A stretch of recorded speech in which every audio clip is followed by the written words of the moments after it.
आज की प्रेस वार्ता बहुत ही महत्वपूर्ण ओबीसी मोर्चे के अभियान और सरकार की उपलब्धियों को लेकर बुलाई गई है। आपके संज्ञान में लाना है कि भारतीय जनता पार्टी की ओर से ओबीसी मोर्चे ने ये निश्चित किया है कि ओबीसी मोर्चे के पदाधिकारियों को प्रशिक्षित करने के लिए एक बहुत बड़ा प्रशिक्षण वर्ग काशी में ओबीसी मोर्चा करने वाला है। जिस प्रशिक्षण वर्ग में केंद्रीय सरकार, प्रांतीय सरकार के बहुत ही वरिष्ठतम मंत्रियों का, मुख्यमंत्रियों का आगमन होना संभावित है और संगठनात्मक दृष्टि से भी हमारे वरिष्ठ नेताओं का मार्गदर्शन हमको मिलने वाला है। तो विशेष तौर से आज प्रथम हमारा जो बिंदु है कि ओबीसी मोर्चा काशी में प्रशिक्षण वर्ग के माध्यम से पिछड़े वर्गों के पदाधिकारियों को प्रशिक्षित करके प्रदेश के सर्वांगीण विकास और समाज की परिस्थिति को समझते हुए भारतीय जनता पार्टी को मजबूत करने का काम करेगी, नंबर 1। और नंबर 2, मैंने ये विषय भी आज आपके बीच में रखना है कि हमारे प्रदेश के यशस्वी माननीय मुख्यमंत्री आदरणीय योगी आदित्यनाथ जी के नेतृत्व में इस दूसरे कालखंड में हमारी सरकार ने बहुत ही सफलता के साथ अपनी शुरुआत की है। 100 दिन के रोड मैप के अंतर्गत जो कार्य मंत्री परिषद के सदस्यों ने माननीय मुख्यमंत्री जी के समक्ष प्रस्तुत किए थे, मैंने भी अपने दोनों विभाग पिछड़ा वर्ग कल्याण और दिव्यांगजन सशक्तिकरण के माध्यम से दोनों ही विभागों के 100 दिन के रोड मैप के अंतर्गत दिए गए कमिटमेंट को पूरा कर लिया है। इसी प्रकार से हमारे सभी मंत्रियों ने भी अपने अपने दायित्व का निर्वहन किया है। सरकार उत्तर प्रदेश की जनता के प्रति जवाबदेही भी है, संवेदनशील भी है और सरकार का लक्ष्य है कि इस 5 वर्ष में उत्तर प्रदेश को उत्तम प्रदेश बनाकर 25 करोड़ उत्तर प्रदेश की जनता को सरकार के द्वारा घोषित अभियान सबका साथ और सबके विकास की नीति को अपनाते हुए उत्तर प्रदेश की जनता को एक बेहतरीन शासन, बेहतरीन सुशासन और विकास की योजनाओं का लाभ देकर हम प्रदेश की जनता के समक्ष भारतीय जनता पार्टी के लोक कल्याण पत्र के सभी वायदों को पूरा करेंगे। बात की जाए मंत्री जी, गाँव में जो आपका विभाग है उससे अभी वंचित हैं और कभी कभी आते हैं शहरों में तो जो अधिकारी होते हैं वो थोड़ा सा उम्मीद करते हैं तो उससे चले जाते हैं, तो इसके लिए आपने क्या व्यवस्था की? दिव्यांगजन सशक्तिकरण एक बहुत ही महत्वपूर्ण विभाग है। हमारे देश के प्रधानमंत्री आदरणीय मोदी जी का ड्रीम प्रोजेक्ट है। हमारे प्रधानमंत्री जी चाहते हैं कि देश के प्रत्येक दिव्यांगजन के जीवन में उजियारा हो, प्रत्येक दिव्यांगजन अपने पैरों पर खड़ा हो। माननीय प्रधानमंत्री जी के मार्गदर्शन में, आदरणीय योगी जी के नेतृत्व में मेरी कोशिश है कि दिव्यांगजन सशक्तिकरण विभाग के माध्यम से हम दूरस्थ गांवों तक भी दिव्यांगजनों को मिलने वाली योजनाओं का लाभ देंगे, इसके प्रचार प्रसार को बढ़ाएंगे और दिव्यांगजनों के लिए क्या क्या और अच्छे कार्य हो सकते हैं। चूँकि हमारी सरकार ने दिव्यांगजनों के भरण पोषण के लिए 1000 रुपया प्रतिमाह अनुदान देने का कानून हमारी सरकार में बना, इसको 1500 करने का प्रस्ताव भी हमारी सरकार के पास विचाराधीन है। दिव्यांगजनों के बौद्धिक विकास के लिए समेकित विद्यालयों का निर्माण करके हमारी सरकार बड़े आयाम को अंजाम देने वाली है। लखनऊ में डॉक्टर शकुंतला मिश्रा समेकित राष्ट्रीय विश्वविद्यालय के माध्यम से हायर एजुकेशन में भी दिव्यांगजनों को लाकर हम उनके लिए बड़े बड़े आयाम पैदा कर रहे हैं। कुल मिलाकर मैं ये कह सकता हूँ उत्तर प्रदेश के दिव्यांगजनों के लिए कि हमारी सरकार, हमारा विभाग दिव्यांगजनों के कल्याण और हित के लिए प्रत्येक वो कार्य करेगी जिसकी अपेक्षा दिव्यांगजन हमसे रखते हैं। पिछड़े वर्गों के बच्चों के लिए भी मुझे कहते हुए प्रसन्नता है कि हमारे प्रदेश के माननीय मुख्यमंत्री जी पिछड़ों की बहुत चिंता करते हैं।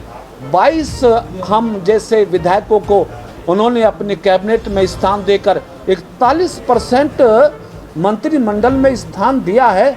हम आभारी हैं मुख्यमंत्री जी के और उनकी कोशिश है, उनकी घोषणा है। भारतीय जनता पार्टी के लोक कल्याण पत्र का संदेश भी है कि हम उत्तर प्रदेश के पिछड़े वर्गों के बच्चों को हायर एजुकेशन में, चाहे प्रशासनिक सेवाएं हैं, स्वास्थ्य सेवाएं हैं, विधि सेवाएं हैं, प्रत्येक बड़ी सेवाओं में पिछड़े वर्गों के बच्चों की सहभागिता हो इसलिए कोचिंग सेंटर और प्रशिक्षण एकेडमी स्थापित करने का फैसला भी हमारी सरकार की तरफ से हो गया है। मैं कह सकता हूं कि पिछड़े वर्गों को नए स्कीम देकर हमारी सरकार उनको उनके पैरों पर खड़ा करेगी, दिव्यांगजनों के जीवन में उजाला लाके उनके जीवन को सार्थक करने में आगे बढ़ेगी।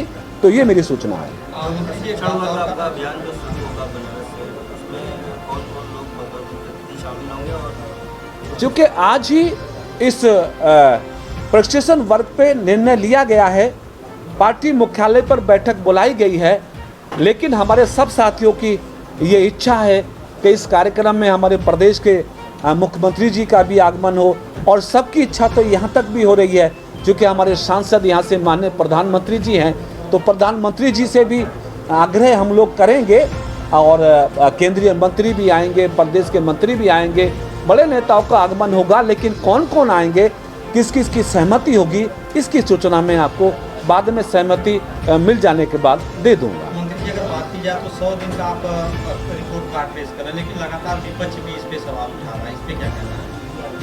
विपक्ष अपनी जिम्मेदारी का निर्वहन करने में सफल नहीं हो पा रहा है।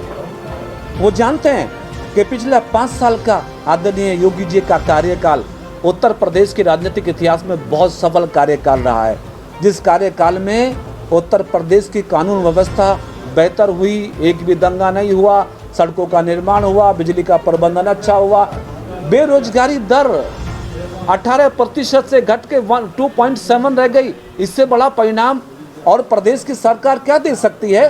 शायद विपक्षी दलों को नहीं दिखता है कि उत्तर प्रदेश की सरकार ने 5 वर्षों में उत्तर प्रदेश की तस्वीर को बदला है, नौजवानों की तकदीर को बदला है। कोविड की महामारी, उसके बाद भी उत्तर प्रदेश में 15 करोड़ लोगों को निःशुल्क भोजन यानी राशन दे के हमारी सरकार ने प्रत्येक गरीब आदमी की चिंता की है। तो विपक्ष मुद्दा विहीन है, जिम्मेदारी से मुकरा है। सरकार अपनी जिम्मेदारी का निर्वाह कर रही है, और प्रदेश की जनता को आश्वस्त करता हूं कि इन 5 वर्षों में हमारा प्रदेश सर्वोत्तम प्रदेश की संज्ञा को प्राप्त कर लेगा। प्रकाश राजभर इस वक्त जो है एनडीए के उम्मीदवार को वोट करने जा रहे हैं और लगातार बीजेपी की तारीफ कर रहे हैं, उनका जो है वोट बदल गया, क्या लग रहा है बीजेपी में आने की संभावना है? सत्य तो सत्य है, सत्य को कोई नकार नहीं सकता। भारतीय जनता पार्टी, एनडीए सरकार की नीतियां, पार्टी की विचारधारा देश और दुनिया में आज प्रख्यात हो गई है कि भारतीय जनता पार्टी ऐसी पार्टी है जो ये घोषित करती है कि व्यक्ति से बड़ा दल और दल से बड़ा देश। जिस पार्टी की विचारधारा दल से बड़ा देश की हो, निश्चित है कि तमाम राजनीतिक दलों का रुझान उस पार्टी की तरफ बढ़ रहा है। ओम प्रकाश राजभर जी जानते हैं कि श्री अखिलेश यादव जी परिवारवाद की राजनीति से और एसीवाद की राजनीति से आगे नहीं निकल पा रहे हैं। वो शायद प्रदेश की चिंता कर रहे हैं, और प्रदेश की चिंता करते हुए भारतीय जनता पार्टी यानी एनडीए के प्रत्याशी का समर्थन करना ओम प्रकाश राजभर जी का हमारे लिए सुखद स्थिति है, और उनके लिए भी सुखद विश्लेषण है। और ऐसे अकेले नहीं, बहुत सारे ऐसे राजनीतिक दल हमारे देश में हैं जिन्होंने यूपीए के घटक, बड़े घटक से अलग होके एनडीए के प्रत्याशी को समर्थन देके इस बात को साफ कर दिया है कि मोदी योगी जी का नेतृत्व आज देश और दुनिया में भारत के नक्शे को बहुत ही ज्वलंत और बहुत ही प्रतिष्ठित करने वाला है। मंत्री जी, बात की जाए तो बुंदेलखंड का कल प्रधानमंत्री ने उद्घाटन भी किया, लेकिन अखिलेश यादव ने कहा कि बड़ी जल्दीबाजी में उद्घाटन किए हैं, उसको समझ नहीं पाए।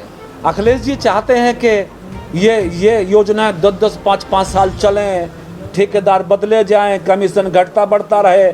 अरे हमारे प्रधानमंत्री जी ने 8 महीने पहले उस सड़क का लोकार्पण कर दिया।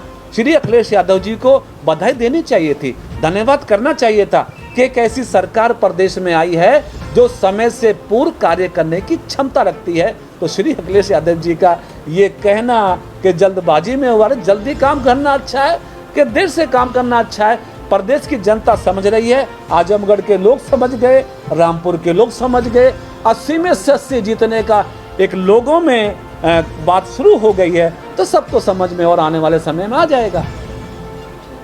बहुत धन्यवाद। आप